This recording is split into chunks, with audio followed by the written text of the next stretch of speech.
Hello. If you're new, my name's Emma. I'm an illustrator based in Sheffield.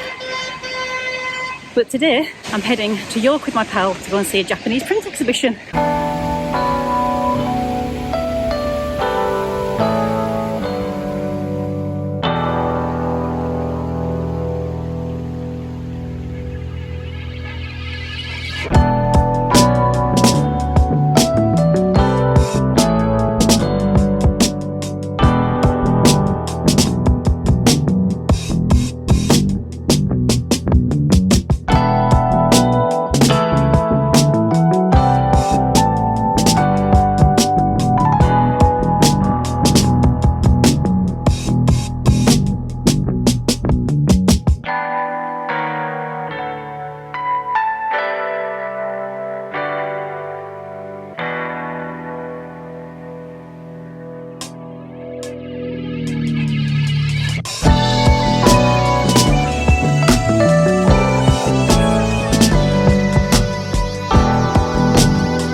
This exhibition was absolutely amazing.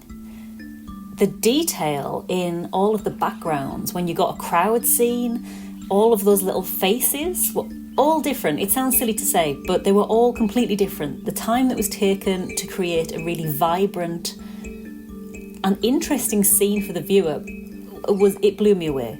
The time this must have taken carving this out from wood and printing all of the different colours and the time must have been tremendous, and it still has so much impact now.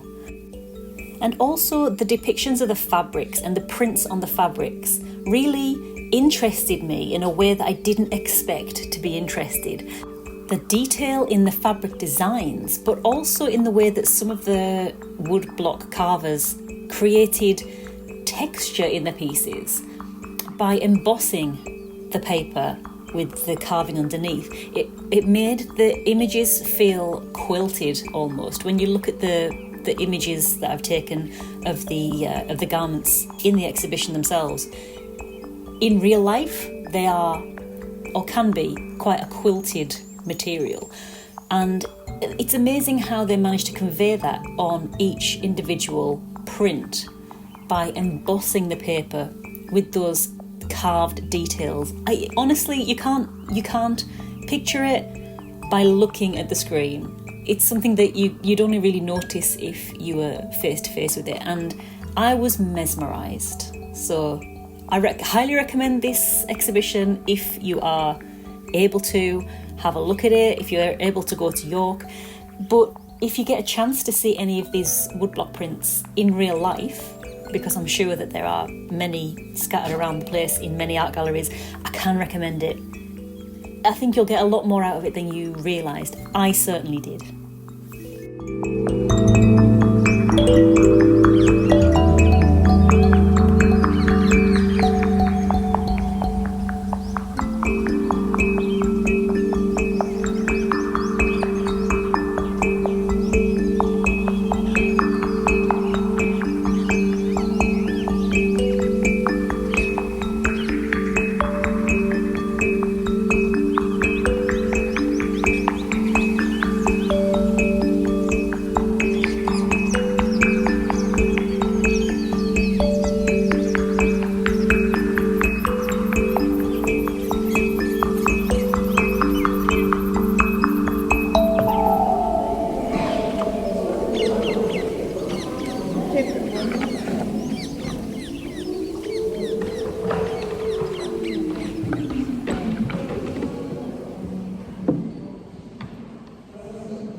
I knew I'd put my sun cream on for a reason. Everything looks better in the sun, doesn't it?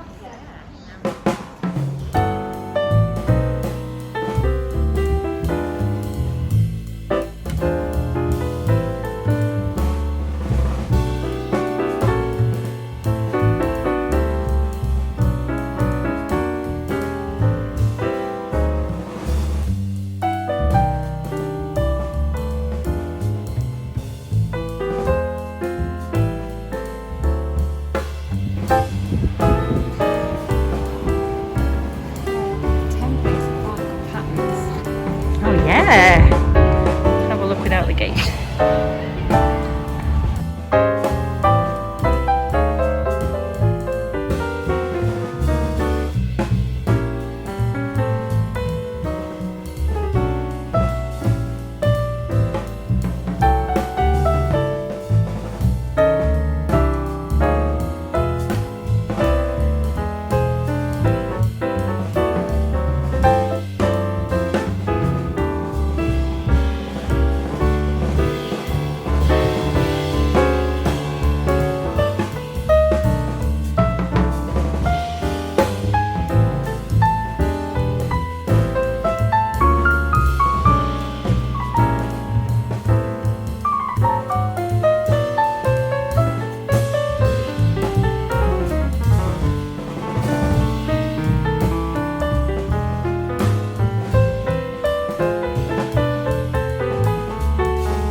finally got around to cleaning my desk, which if you watched the last video or even the previous million videos, it's a constant struggle with trying to keep my desk tidy.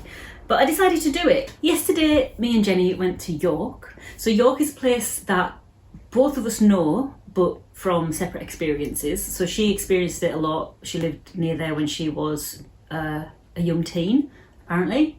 If I got that story right, Jenny, tell me if that's right. Anyway, she's got her own experiences of going into York City, and we've got some kind of crossovers where we knew the same people, but we didn't know that each other, if you know what I mean, which is wild. I love it when connections like that happen. So it was nice going back to York, because I also went to university in York, so I lived a lot of my formative years as an adult, a young adult in York. So it's nice going back to a place with someone who also experienced it. It was like living in a parallel world for a day. Like for a minute, every now and then, I kept thinking, all right, well, I'll just walk home after this. Because it felt like I was at uni with someone I'd met at uni, if you know what I mean. Like I was back being 21 and I was mentally preparing myself for the walk back to my old accommodation. It was very strange, very strange. But I'm amazed at how much we got in a day. And I was back around, or even I was back earlier than the time it would normally take me to get back from when I'm staffing one of the shops, for example. It's bonkers. It's given me a different sense of time and perspective. Because like my studio's here, I do work wherever I go, so I can do work from the sofa or whatever. Bonkers, just bonkers that I could be in another city in like 40 minutes and have a whole day going to a great exhibition, which we spent a few hours at. Very good, by the way. Such a good exhibition, not expedition. So good. I was actually blown away by the prints. So it was the exhibition that we went to see was segue. I was saying something else, but I can't remember now. The exhibition we went to see was I've forgotten what the exact title of it was. It's called Making Waves. So it had this guy, which you probably know, which is a hokusai called, is it like the Great Wave? Yeah, the Great Wave.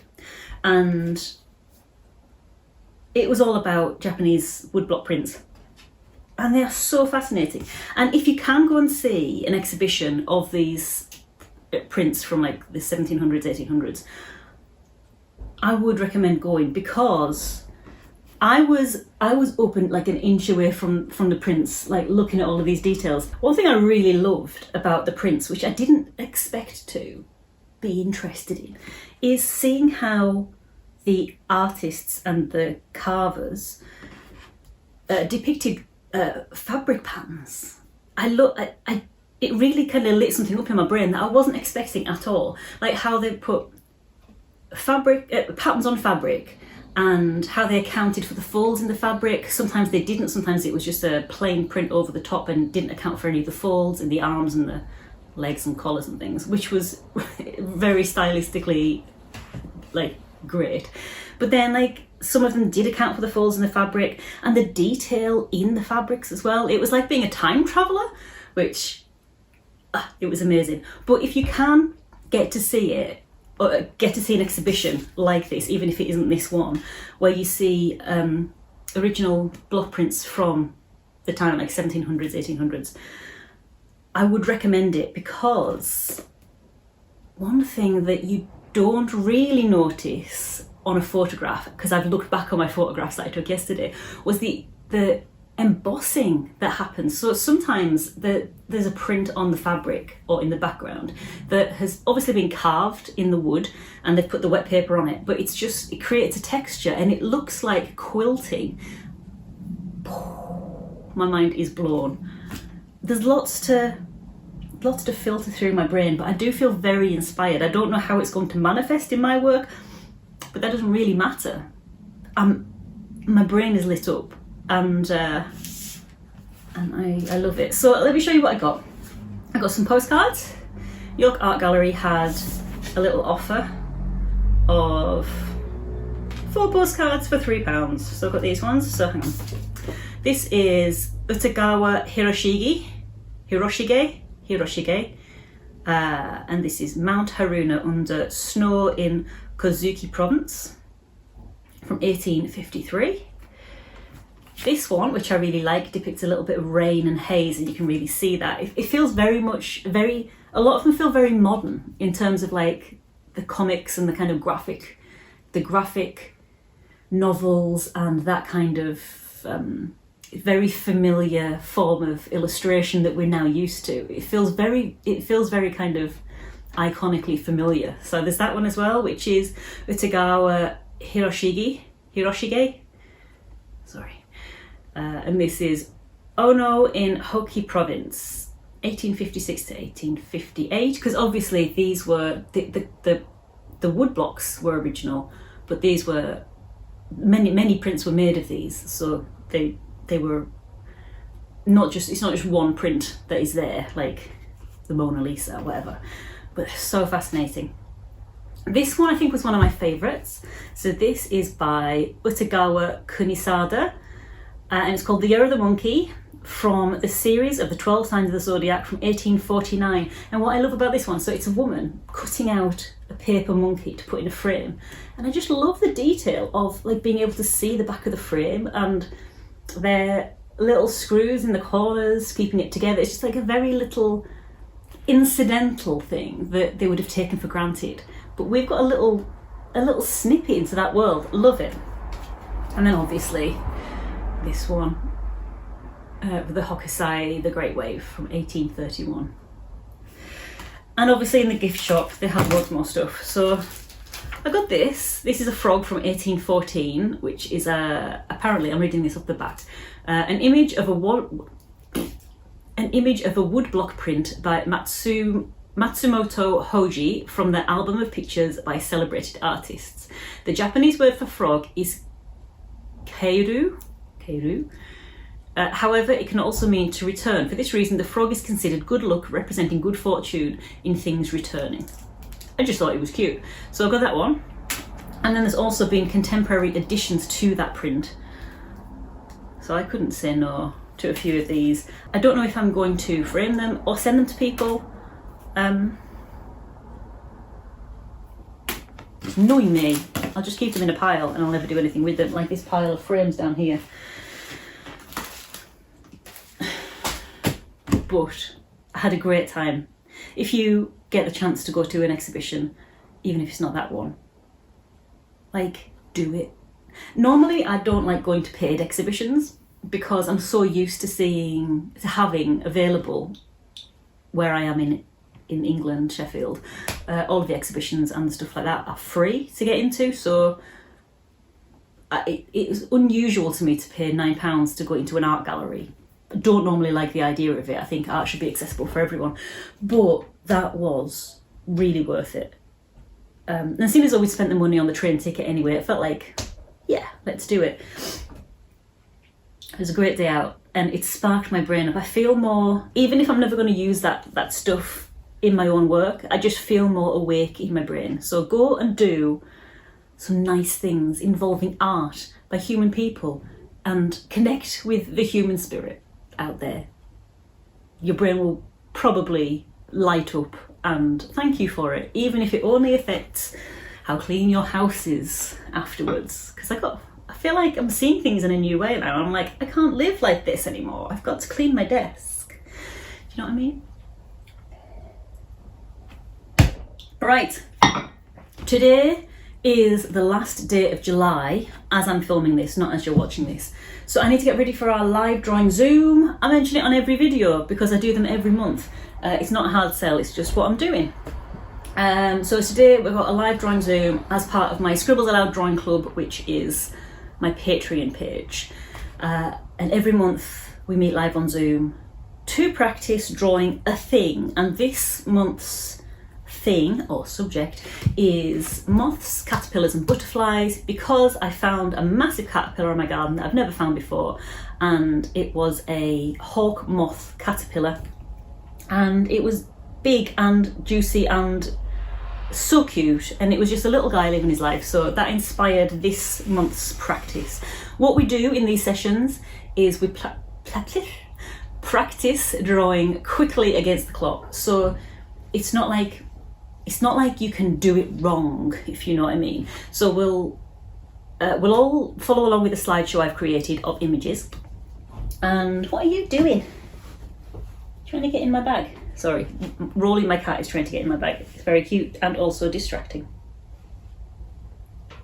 Stop it. So we're going to be drawing quickly together against the clock. The great thing about doing quick time sketches is if it starts to go a little bit wayward, if the drawing starts to go a little bit wayward and not the way you would intend or expect, it doesn't matter, you've got 30 seconds. It's not like you've wasted an hour on a picture and suddenly you've got something that you don't like or whatever. You've got 30 seconds, 1 minute, 5 minutes, whatever it is, and you get down what you can. We see it as a game. How much can you get done in the time? Mostly, you get a bunch of scribbles, and that's fine. It's called the Scribbles Aloud Drawing Club. But what it does do, because it takes that kind of ego part out of it, because of course you're not going to end up with a masterpiece in a 30-second or a 1 minute or a 3-minute drawing. The ego's taken out of it, so you just have a go. And by just having a go and having it as practice that you never need to look at again, you're actually giving yourself permission to practice your hand-eye coordination. And I find anyway that I get a lot more drawing done and a lot more practice looking and practice converting what I see onto the page than when I'm actually sitting down to try and do a finished piece, or when I used to anyway. It's definitely helped me loosen up with my finished pieces because now I see them in a more light-hearted way. Where before I used to hold things quite preciously. I started practicing timed sketches when I started doing a course from the Good Ship Illustration, and they had a little exercise that they'd recorded during COVID, and it was like draw what you see in your art drawer or in a cupboard or whatever, and they gave you a timer, 1 minute, 3 minutes, 5 minutes. And it just opened up something in my brain. Like I no longer cared if this thing looked like a thing. I no longer was drawing for that person who was looking over my shoulder, that imaginary person who was looking over my shoulder going, "Ooh, that doesn't look like what you're drawing." Because I had a reason for it not to look like that. I had a kind of get out of jail free card, do you know what I mean? Like, it's a 1 minute drawing. It's not going to look like that thing. I'm just practicing. And since that moment, it's really unlocked something in my brain. So that's why we do that. That's why I'm sharing that and providing a forum for other people to practice doing that in the Scribbles Aloud Drawing Club. If you want to get involved in the Scribbles Aloud Drawing Club, by the way, you are very welcome. It's available on my Patreon for everyone on a £1 tier and above, and you can stay as a member for month after month and keep it rolling over if you want, or you can cancel after 1 month and that's fine. So you can either pay just £1 and dip in as and when you want to, or you can keep it rolling over. You do get access to the recordings of all of the sessions whenever you're a patron.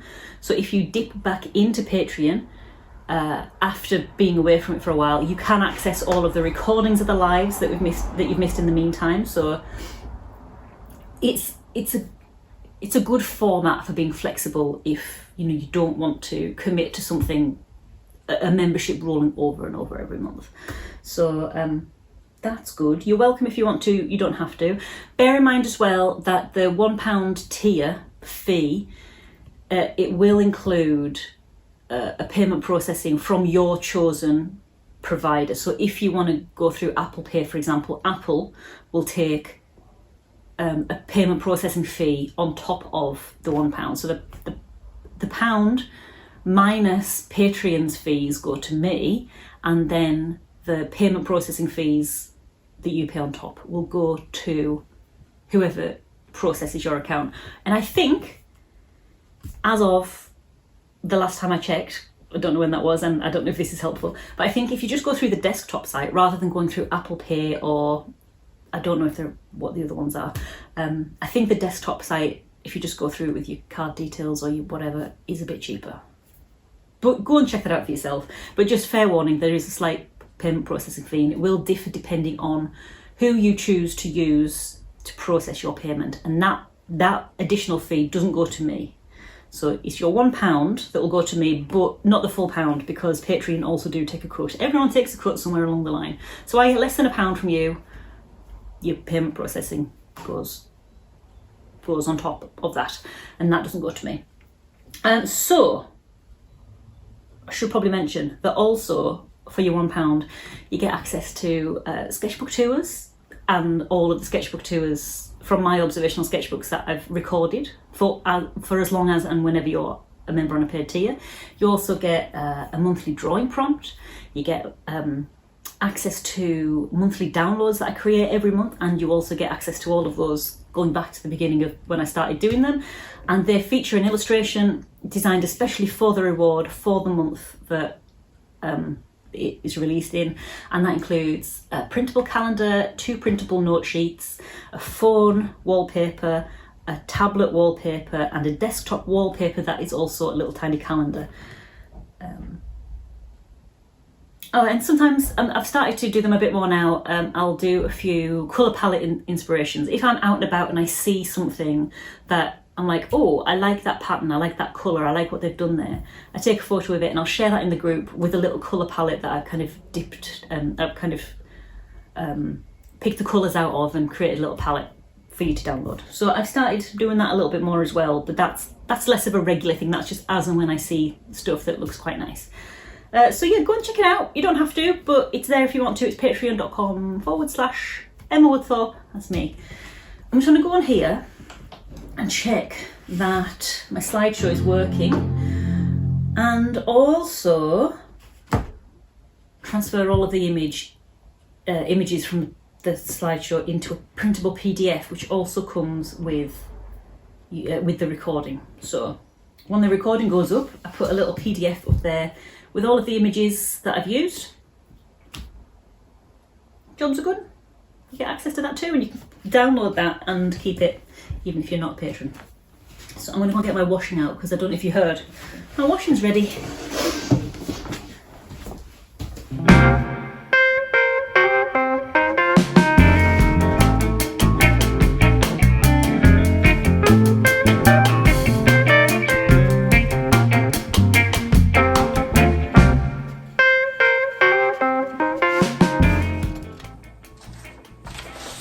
Because I've got a bunch of other things to do today, I've printed off one of my note sheets. I was mentioning them earlier, that I have printable downloads for all of the patrons. So I thought I'd take this opportunity to print one out, make my own list.